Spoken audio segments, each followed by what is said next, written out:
banyak tadi ditanyakan oleh penuntut umumnya. Untuk yang pertama pada saksi Pak Edi Prabowo, tim uji tuntas ini, tim due diligence ini betul ya bertanggung jawab langsung menurut kepada Pak Menteri, betul begitu ya? Betul. Langsung ya. Betul. Nah, tadi saudara saksi Pak Edi Prabowo menyampaikan bahwa karena butuh akselerasi, ketika itu sempat ditawarkan untuk ketua tim ini kepada para dirjen. Hanya mereka menolak, terus kemudian maka diambil keputusan diserahkan kepada Andrew wisata pribadi. Boleh tahu kenapa para dirjen ini menolak, Pak? Alasannya overload kegiatan. Overload kegiatan. Bukan ketidaksetujuan terhadap program atau kebijakan ini. Kalau pada saat itu mereka menyatakan ketidaksetujuan, maka ini belum akan kami lanjutkan. Pasti akan kami ulang dan kami evaluasi, karena ini semua sudah berdasarkan keputusan yang cukup banyak dan tidak hanya satu dua orang yang memutuskan. Ya. Saya kira masuk dua region itu menyetujui Pak dari awal. Ya. Ada orangnya di setiap daerah. Ya, lanjut saksi Pak Edi.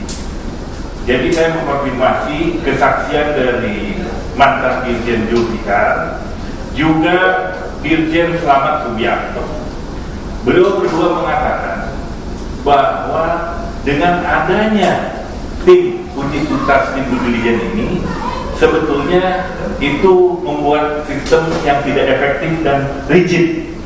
Menurut mereka, cukup eselon 1 sebetulnya di tingkat Direktorat Jenderal bisa menangani ini. Menurut keterangan mereka. Karena menurut saksi mantan Dirjen Julfikar, bahwa dibuat rigid dan tidak efektif, ini cenderung berpotensi pada sistem yang korup. Itulah kenapa kemudian eksportir dalam hal ini PT Dua Putra juga bagian dari korban, begitu. Sistem yang kemudian tadi pada akhirnya tidak efektif. Nah, saudara saksi apa pernah menerima keluhan daripada Dirjen bahwa dengan adanya tim uji tuntas atau tim due diligence ini membuat sistemnya menjadi rigid, tidak efektif? Apa pernah menerima keluhan, saudara saksi? Tidak ada. Tidak ada ya. Karena saksi Julfikar, apa yang tadi disampaikan oleh penuntut umum dan majelis hakim yang mulia juga salah satunya alasan mengundurkan diri karena tadi ketidaksepakatan pada sistem atau kebijakan yang dibuat. Ya, saudara Julfikar kalau tanpa mundur pun masa tugasnya sudah selesai. Cuma saya masih memberi kesempatan dia untuk menyelesaikan sampai September. Karena secara peraturan ASN, undang-undang ASN, beliau tidak, undang-undang ASN beliau tidak berhak dan tidak boleh menjabat sebagai dirjen. Dan saya tidak diingatkan beberapa kali untuk segera memperbaiki, dan saya sudah lakukan. Jadi secara prinsip, kalau bicara dengan peraturan, bahwa peraturan itu seandainya waktu itu saudara Selamat Subianto dan saudara Julfikar mengatakan tidak bisa dalam rapat itu pun pasti akan tidak bisa. Ya, oke. Ya, cukup saudara saksi Peri. Jadi itulah kenapa kemudian kenapa disampaikannya di persidangan bahwa mereka sebetulnya tidak sepakat terhadap sistem ini dibuat. Begitupun ketika ada dua perusahaan yang tanpa melewati proses yang seharusnya membypass begitu ya, hanya beberapa hari terus kemudian bisa lanjut ekspor, meskipun keluar surat dari Dirjen Budidaya, dari karantina, pelepas liaran dan sebagainya, tapi secara logika, secara fakta, menurut mantan Dirjen Julfikar itu tidak melalui proses yang benar. Begitu. Artinya apa? Artinya sistem ini fakta mengatakan dan disampaikan ya tidak berlaku pada semua eksportir sama, standarnya nggak ada begitu kurang lebih. Sehingga tentu kalau begitu kan begini, karena saya itu menggunakan istilah yang netral, bukan standar ganda. Standar ganda itu politik. oh iya, Karena secara teknis hukum ada kemungkinan perlakuan diskriminatif itu netral. siap yang mulia. Terima kasih yang mulia. Betul tadi apa yang disampaikan yang mulia, bahwa ada perlakuan pada akhirnya kepada para eksportir ini perlakuan diskriminasi, tidak sama satu sama lain. Gitu. Ini dibuktikan adanya dua perusahaan yang membypass kegiatan ekspor, padahal prosesnya dikatakan tidak benar oleh saksi dirugikan. Oke, saksi Pak Edi Prabowo, saya lanjut kepada saksi saya ulang. Ini sangat memang jauh tidak berkorelasi kepada Pak Suharjito. Saudara tahu dihadirkan di sini sebagai saksi terdakwa Pak Suharjito ya. Mengenal tidak saudara terdakwa? Mengenal tidak? Tidak sama sekali. Tidak pernah berhubungan. Tidak pernah berhubungan, dan selama ini tidak ada hubungan juga sama sekali ya. Baik melalui Amirul Mukminin ataupun kaitan dengan tadi siapa? Ainul Fakih, tidak sama sekali ya. Oke, saya lanjut ke Chandra Astan. Saudara saksi Chandra Astan, saya ingatkan sebelumnya, saya ingin butuh kejujuran saudara sebagai saksi. Ya, jadi jawab dengan benar, itu apa adanya, tidak kemudian bersaksi juga Pak. Karena kita juga berhak nanti akan memohonkan kepada majelis kalau kira-kira kalau keterangan saudara dianggap tidak benar atau palsu dalam keterangan sidang, dan itu tentu berkonsekuensi pada saudara saksi Chandra Astan. Saudara mengenal Pak Suharjito? 3 kali bertemu ya. 3 kali bertemu. 3 kali bertemu ya, sesama eksportir. Kapasitasnya sesama eksportir. Kapasitasnya saya sebagai ketua asosiasi, beliau itu pernah diri sebagai saudara. Oh, jadi beliau memang belum sama sekali, hanya sebagai pengusaha ya, yang berminat mungkin untuk ekspor BBL atau bagaimana? Jadi gini Pak, pertemuan kami itu dilakukan pada saat meeting asosiasi. Saudara sebagai ketua, Saya sebagai ketua asosiasi, Pak Adi sebagai apa? Pak Harjo anggota. Sebagai anggota. Sudah ketika pertemuan itu beliau sudah mendapatkan izin calon eksportir? Sudah. Bulan apa? Sekitar seingat saya sekitar bulan Oktober. Oh, bulan Oktober ya. Jadi sudah akhir tahun. Nah, saudara ketika bulan Juni di tanggal 5 akan bertemu dengan saudara Endro Wisata Pribadi, berbicara soal pengangkutan proses BBL menggunakan kargo. Ya. Nah itu dengan bertemu dengan Endro itu, saudara didampingi atau hadir pula para eksportir yang lain, betul? Betul. Ada berapa? Pada saat tanggal 5 Juni ada 18 singkat saya. 15 Juni? Tanggal 5 Juni. 5 Juni. Kalau yang 16 Juninya? 16 Juni itu bukan pertemuan dengan Pak Edi. Oh, dengan Pak Edi. Ada juga eksportir kan? Para pengurus asosiasi. Ada. Di tanggal 5 dan tanggal 16 Juni ada tidak PT Dua Putra Perkasa? Seingat saya tidak. Tidak ada. Ada tidak Pak Suharjito? Seingat saya tidak pernah. Tidak ada. Dalam mendiskusikan soal harga kargo, baik itu 2000 berapa, 2300 dan 1800, ada berapa eksportir yang terlibat? Mendiskusikan itu berarti 2 arah Pak ya? Ya. Kami bukan 2 arah Pak. Oh. Kami hanya diberitahu. Oh. Jadi tidak ada mendiskusikan itu dengan eksportir? Tidak. Tidak ya? Yang ada adalah presentasi 1 arah. Presentasi 1 arah, dikasih harga. Ya.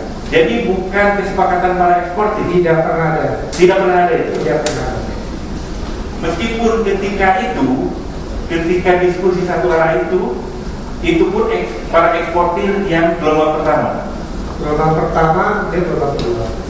Gelombang pertama dan gelombang kedua. Dan dua kota kakak tidak ada di situ. Seingat saya tidak. Tidak. Begitupun Paslah itu tidak ada di situ. Seingat saya tidak.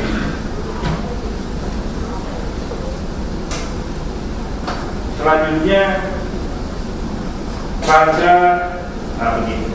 Ketika 16 Mei 2020, ya, saudara mendapatkan izin budidaya perikanan, betul? Betul. Ya. Setelah itu pada tanggal selang 2 hari, tanggal 19 Mei, saudara mendapatkan izin ekspor PBL, betul? Betul. Betul. Sebetulnya, ya, dari izin budidaya dan budidaya begini, pembesaran itu dari budidaya ke pelepas liaran, menurut kesaksian Dirjen, membutuhkan waktu, kan? Membesarkan itu membutuhkan waktu. Tepatnya Iya, kurang lebih 5 bulan, ya. Betul. Ya, Keterangan kemarin setidaknya 6 bulan. sama yang mulia. Terima kasih. Setidaknya 6 bulan. dari segmentasi apa Pak? Kalau dari Segmentasi yang mana Pak? Untuk jenis lobster mutiara dan lobster pasir.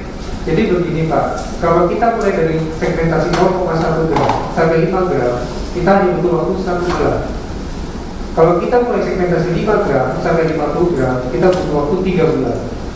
Kalau segmentasi 50 gram sampai untuk ukuran lobster konsumsi, kita butuh waktu 5 sampai 6 bulan. Maka saya bertanya segmentasi yang mana? Itu untuk yang sudah terangkan untuk kapasitas berapa? Yang panjang berapa? Karapasnya tergantung Pak, ada yang 8 cm, Lobster mutiara berapa? lobster gram sampai 500 gram apa? Lobster pasir 150 gram cukup Pak untuk ekspor.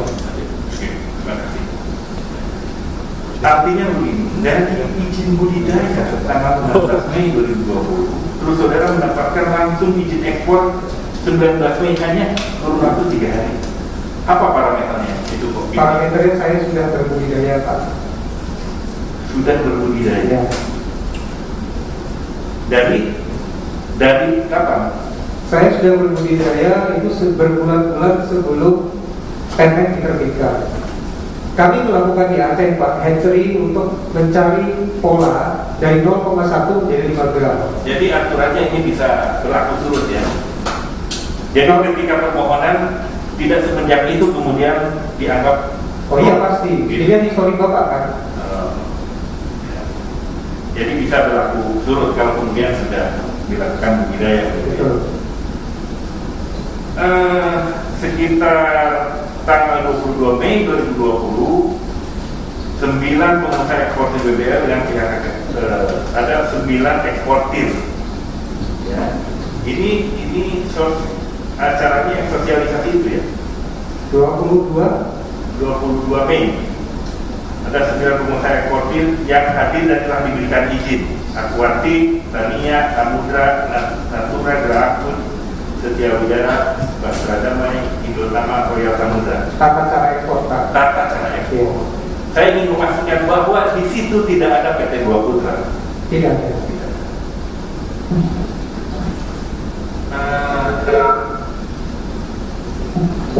ya, ada yang disampaikan terdakwa?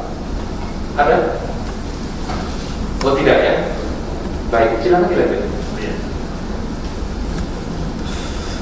Selanjutnya kepada saksi Chandra Astra. Di berkas perkara ini khususnya di BAP atas nama Pak Suhardito, ya, BAP pada poin 24 bahwa beliau mengatakan, dapat saya tambahkan bahwa pemberian kepada pihak tim di Dulijen terkait percepatan penerbitan izin ekspor PBL merupakan hal yang umum terjadi. Menurut informasi yang saya dengar dari Chandra, Direktur Grahakut, saudara saksikan kalau Direktur Grahakut betul.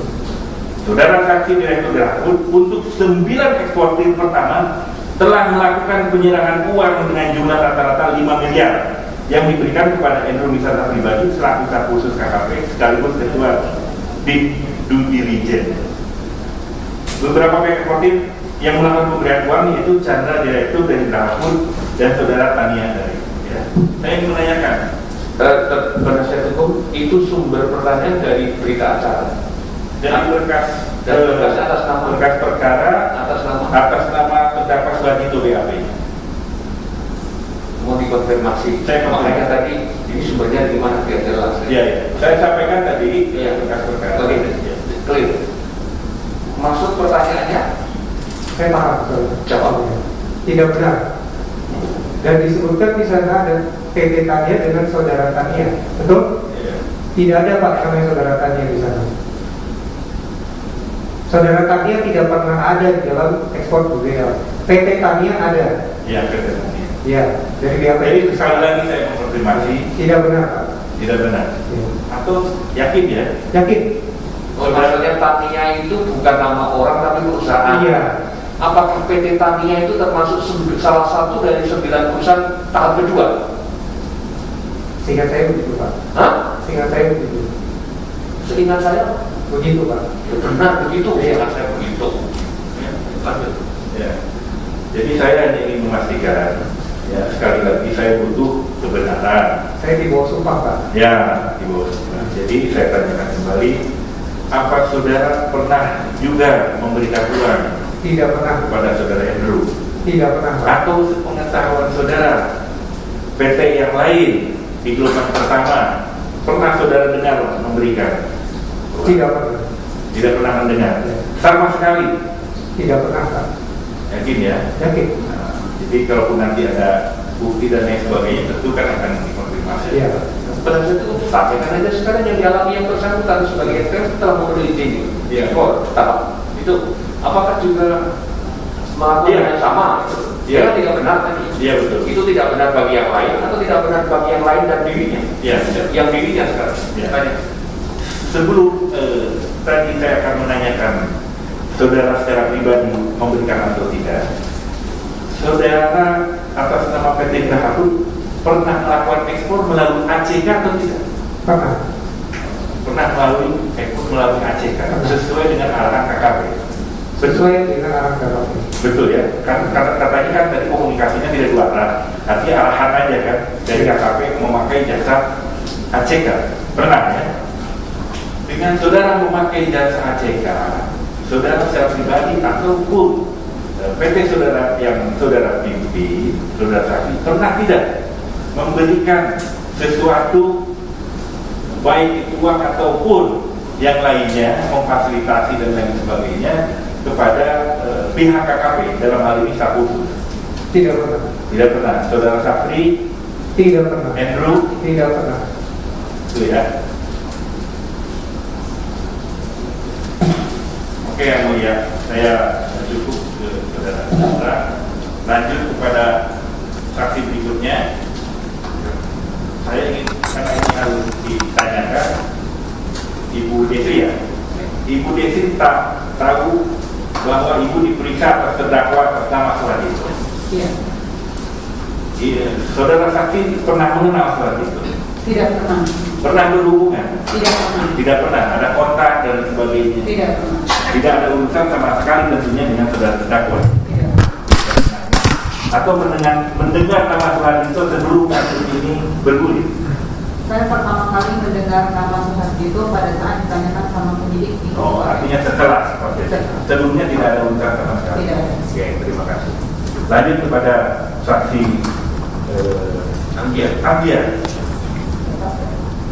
Saudara saksi Anggia, saudara sebagai sekretaris pribadi Menteri Iya benar Pak. dan diperiksa di sini atas nama terdakwa Suhartito.